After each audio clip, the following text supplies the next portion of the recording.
बिस्मिल्लाहिर्रहमानिर्रहीम। अस्सलाम वालेकुम। कैसे आप सब? दुआ है और उम्मीद है कि आप सब खैरियत से होंगे। अल्लाह ताला आप सबको अपने ज़ुबान रखे, खुश खुर्म आबाद रखे।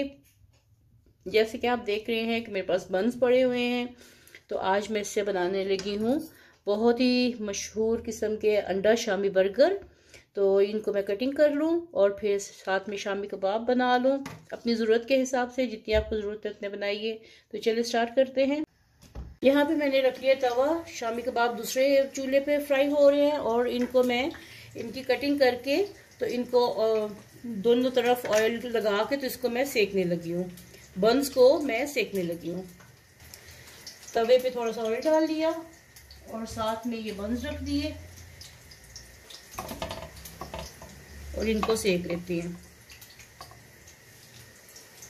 बंस की आपने कटिंग ऐसे करनी है कि पूरे अलहदा ना हो। अगर आपको कटिंग किए हुए मिलते हैं तो कोई मसला नहीं है, लेकिन मैंने कोशिश ये की है कि पूरी कटिंग ना करूं, थोड़ा सा साथ में इसके जुड़ा हुआ रखूं। बस लास्ट तक ऐसे करनी है, ठीक है। ये देखिए कितने अच्छे से रेडी हो गए हैं।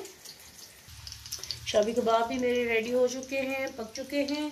इसको एक बार चेक कर लेते हैं। हाँ जी, ये भी पक चुके हैं। इनमें बर्फ़ नहीं रही क्योंकि ये फ्रीज की होते हैं, तो एक बार ज़रूर ये चेक कर लीजिए ताकि अंदर तक कच्चे नहीं रहे। इनको एक बार पलट लेते हैं।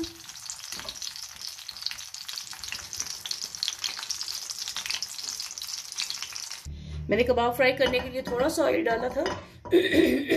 इसी ऑयल में ये 2 अदद अंडे हैं, तो इनका मैं ऑमलेट बनाने लगी हूँ। नमक और मिर्च मैंने डाल लिया है हस्बे जायका। अब ये इसका ऑमलेट बनेगा।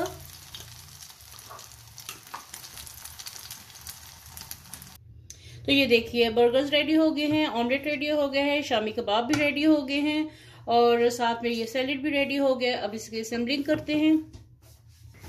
अब ये देखिए मेरे पास बंस हैं, इसके ऊपर मैं थोड़ी सी केचप लगाने लगी हूँ।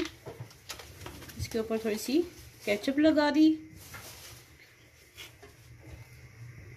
और साथ में इसके ऊपर थोड़ी सी मैं मेयोनीज लगाऊंगी। मिक्स कर लेते हैं।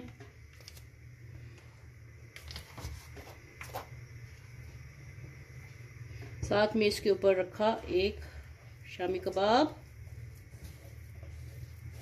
ये होममेड शामी कबाब है। किसी ने अगर रेसिपी देखनी हो तो मेरे चैनल पे है, तो मैं इसका लिंक जो है शामी कबाब का डिस्क्रिप्शन बॉक्स में डाल दूंगी। आप चाहें तो ये बीफ के बने हुए हैं, आप चाहें तो इसको चिकन से भी बना सकते हैं। अब इसके ऊपर रखेंगे अंडा।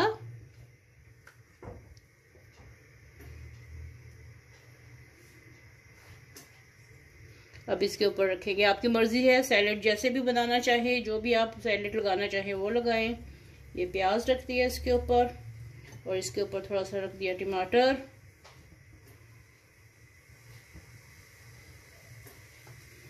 और दूसरी तरफ मैं लगाने लगी हूँ थोड़ी सी, ये मेरे पास चटनी है इमली की चटनी है, ये लगाने लगी हूँ। आप चाहे तो पुदीने की चटनी भी इसके ऊपर लगा सकते हैं। ये लगा दी और इसको बंद कर दिया। अब मैंने सिर्फ अंदर की तरफ से इसको गर्म किया था, बाहर की तरफ से नहीं किया था। अब मैं इसको बाहर की तरफ से भी सेकने लगी हूँ। ये ऑयल डाल दिया थोड़ा सा और साथ में अब इसको गरम गरम ये सेक लेते हैं।